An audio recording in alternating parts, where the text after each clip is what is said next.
나는 올림픽 주최자가 아니다. 현재 일본 스가 총리가 국회에서 한 답변이 큰 논란을 일으키면서 올림픽에 관한 우려를 던지고 있습니다. 스가 총리는 국회 질답 시간에서 야당 의원들이 코로나로 올림픽 취소를 서둘러 검토해야 한다는 의견에 대해서 자신은 올림픽 주최자가 아니라고 책임을 회피했습니다. 일본 특유의 책임 안 지려는 문화가 그대로 튀어나왔는데요. 그는 도쿄올림픽은 IOC, 일본 올림픽위원회, 도쿄도와 조직위원회가 최종 결정 권한자라면서 책임을 회피했습니다. 일본 정부의 최상위 결정권자 스가 총리는 현재 코로나로 올림픽이 너무 위험하다는 질문에 대해서 국민의 건강과 생명을 지키는 것이 제 역할이다. 못 지키면 올림픽을 못 여는 것이 아니겠는가 라고 답하며 구체적인 대안 제시와 올림픽에 대해 확실하게 진행하는지 아닌지 여부를 파악하지 못한 모습이 나오고 있습니다. 그런데 이 와중에 일본 정부에서 전 세계를 위협하는 매우 위험한 행동을 결정 중이라는 소식이 들려오고 있습니다. 그 중에는 전문가들이 절대 안 된다는 사항도 포함되어 있는 등 전 세계가 질색하는 모습이 연출되고 있습니다. 말 그대로 세계를 상대로 민폐를 끼치려고 한다는데 크게 세 가지의 움직임을 보이고 있다고 합니다. 첫 번째, 억지로 G7 올림픽 공동 지지 선언문 발표. 일본 정부가 오는 11일에서 13일 영국 남서부 코널에서 열리는 G7 정상회의 후 발표될 공동 성명에 올여름의 도쿄올림픽 개최 지지 내용을 명기하기 위해 외교전을 펼치고 있는 것으로 보입니다. 요미우리 신문은 9일 복수의 일본 정부 관계자를 인용해 이번 정상회의 성명에 도쿄올림픽 개최 지지를 명기하는 방향으로 협의가 이루어지고 있다고 보도했습니다. 문제는 이 올림픽에 대한 여론이 일본 국내외에서 모두 최악으로 흐르고 있는 와중에 G7 정상들이 과연 도쿄올림픽을 순수하게 지지할지 드는 의문인데요. 일본 내부적으로는 국내의 취소 요구 여론이 강해지고 있지만 대회 강행 의사를 고수하고 있는 실정입니다. 하지만 해외에서도 역시 도쿄올림픽에 대해서는 곱지 않은 시선이 연일 나오고 비판적 목소리가 여전히 높습니다. 세계적인 의학 학술지인 영국 의학 저널은 일찌감치 도쿄올림픽은 정치적 경제적 목적으로 치르면 안 된다며 취소를 지난 4월부터 권고하고 있습니다. 그들은 백신 접종 속도도 매우 늦다며 강한 비판을 가했습니다. 미국 워싱턴 포스트도 올림픽에 대해 IOC는 전 세계를 돌아다니면서 약탈을 일삼고 있다며 IOC를 강하게 비판하는 한편 토마스 바흐 IOC 위원장에 대해서는 바가지 씌우는 남작이라는 오명을 붙이며 올림픽을 비판했습니다. 이처럼 세계 유력 매체들이 올림픽을 비판한다는 것은 그 나라에서도 도쿄올림픽 여론이 좋지 않다는 것입니다.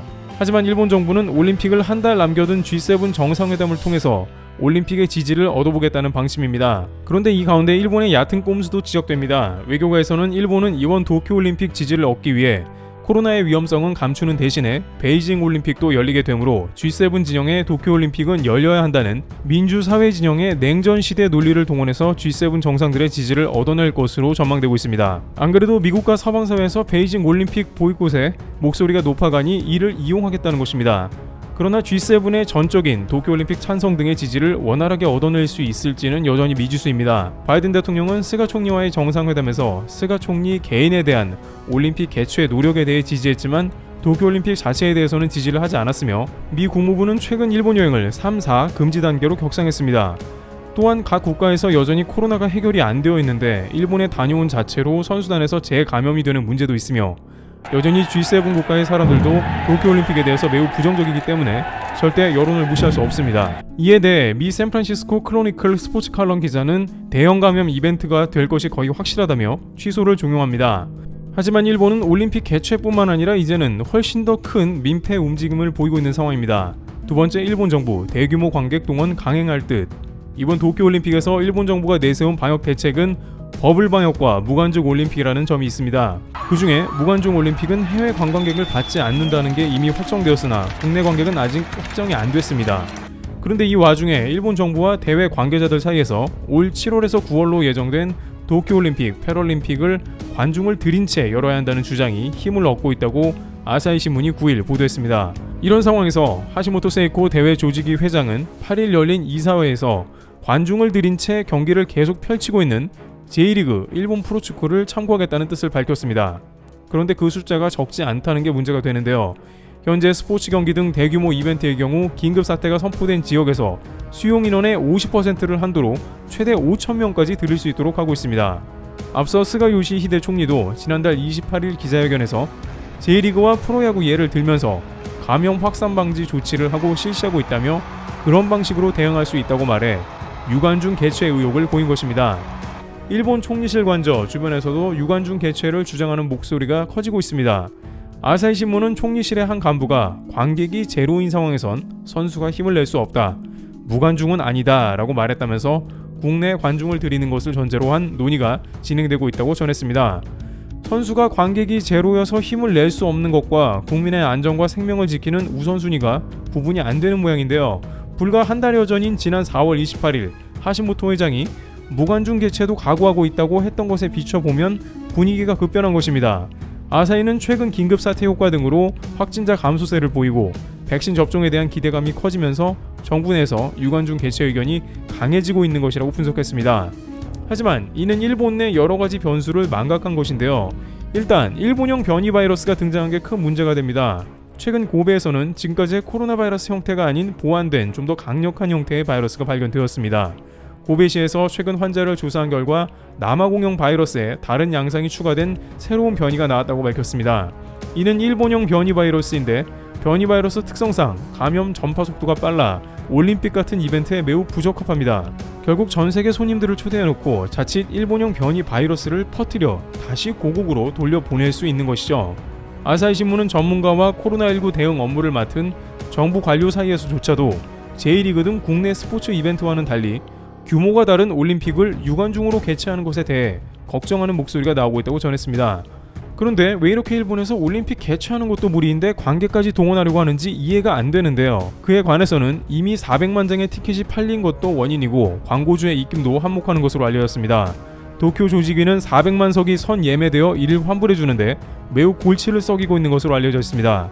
따라서 현재 긴급사태 발령 해제를 적용하면 최소한 310만 석은 좌석으로 제공할 수 있기 때문이죠.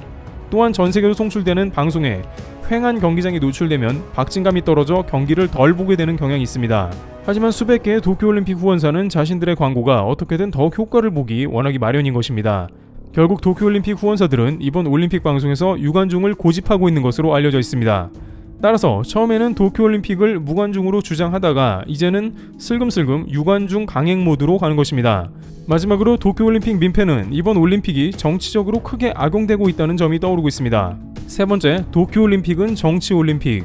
일본 국내에서도 도쿄올림픽은 스가 총리가 자신의 정치적 생명을 위해 버티는 형국이라며 비판받습니다. 국민의 생명을 담보로 무리하게 강행되어 치르는 올림픽은 일본 역사에서 분명 오명으로 남게 될 것인데요. 문제는 일본은 국내에서 그치지 않고 이것이 전 세계적으로 민폐를 끼치는 또 하나의 정치 사태를 낳고 있는 점입니다. 가장 가까운 이웃 국가인 한국에게는 2019년 수출 규제에 이어 다시 한번 독도를 일본 영토로 표기하는 도발을 행했습니다. 일본은 이를 계기로 한국과 스포츠 분야에서까지 협업이 불가능한 국가로 인식되는 만행을 저지르고 만 것입니다. 또한 한국뿐 아니라 러시아, 중국과도 쿠릴 열도와 센가쿠 등 영토 문제를 여전히 해결 못하고 있는 모습이 연출됩니다. 한국에서는 최근 여론조사에서 국민의 67.6%가 여전히 도쿄올림픽 참석을 보이콧하자고 답변하고 있습니다. 최근 외교부는 이에 대해서 독도는 명백한 한국의 영토이므로 굳이 올림픽을 보이콧하지는 않겠다는 움직임을 보입니다. 이에 관해 누리꾼들은 일본은 안 그랬는데 우리만 약하게 나가는 게 아니냐는 핀잔을 하고 있습니다만 여러가지 국제정세와 선수들의 노력을 고려하고 한편 독도 문제로 굳이 열을 낼 필요도 없다는 의견도 있었습니다. 하지만 분명한 것은 이런 일이 반복될수록 일본은 국제사회에서 크게 신뢰를 잃어간다는 점입니다. 반면 한국은 G7에 의해서 2년 연속 초청되고 국제사회에서 매우 중요한 국가로 인식되어가는 상황입니다. 따라서 시간이 흐르면서 자연스럽게 일본은 국제사회에서 도태되어 갈 수 있다는 의견도 나오고 있습니다. 결국 도쿄올림픽은 일본의 갖은 오명과 부정적 인식을 남긴 채 종료될 것으로 관측됩니다. 트리블TV였습니다. 감사합니다.